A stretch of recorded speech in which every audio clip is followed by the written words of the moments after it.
नमस्कार, प्रणाम, हर हर महादेव। हम हैं प्रियंका देवी कुशवाहा और हमारे यूट्यूब चैनल प्रियंका भक्ति गीत टाटा में रउआ सभी के स्वागत बड़ुए। तो रउआ सभी के बीच में बहुत प्यारा सा बहुत छोटा सा हम एगो बेटी विवाह गीत बहुत भावुक मन भावुक लेके आ गए बनी। गीत के पूरा जरूर सुनम जा, वीडियो को लाइक शेयर जरूर करब जा। अभी तक ले चैनल का सब्सक्राइब नहीं किया कैले तो चैनल के भी सब्सक्राइब जरूर कर ले जा और कमेंट बॉक्स में लिख के भेजम जा हमारे गीत कैसा लगला, गीत के कहाँ से सुना तनी जा। तो चलिए जरूर सब के हम गीत सुनावत तनी। जाही दीना बेटी जनमाली हली धरती दर की जाला हो। जाही दीना बेटी जनमाली हली धरती दर की जाला हो। माई के जियारा डेराई रे जलाई त बेटी पाहुन हो। माई के जियारा डेराई रे जलाई त बेटी पाहुन हो। जाही दीना बेटी से आना भैलिया मानी रे खाली हो। जाही दीना बेटी से आना भैलिया मानी रे खाली हो।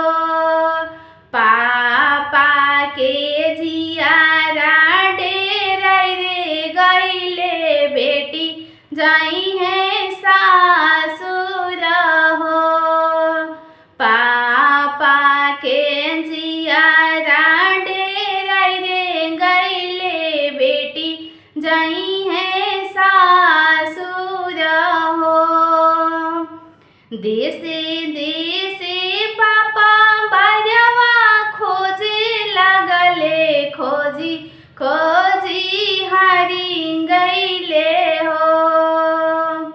देसी देसी चाचा बजवा खोजे लगले, खोजी खोजी हरी गईले हो।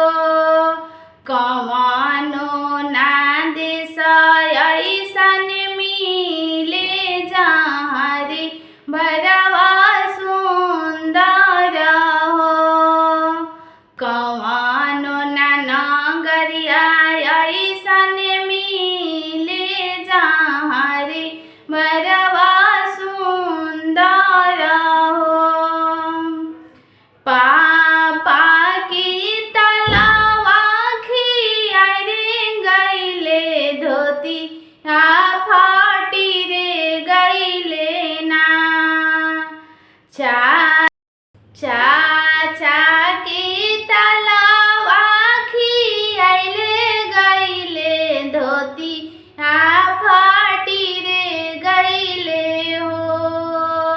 कवानो ना देश ऐसन मिले जहाँ रे बरवा सुंदर हो। कवानो ना नगरिया ऐसन मिलले जहाँ रे बरवा सुंदर हो। सगरो से घूमी फिर पापा आइले त मन मारी बैठले हो। घूमी फिरी पापा हमरो आइले त मन मारी बैठले हो।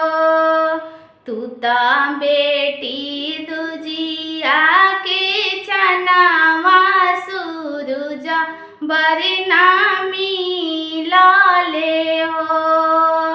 तू त बेटी दुजिया के चनावा सूरज बरना मिलले हो। घूमी फिरी चाचा हमारो आइले त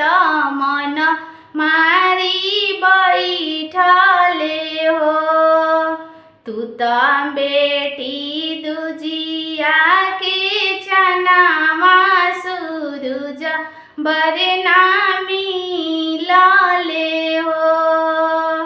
तू तो बेटी दुजिया के चनावा सूरज बरनामी लाले हो।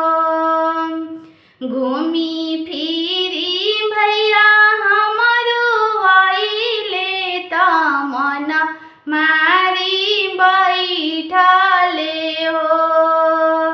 तू तो बहिनी दुजिया के चनावा सूरज बरनामी लाले हो।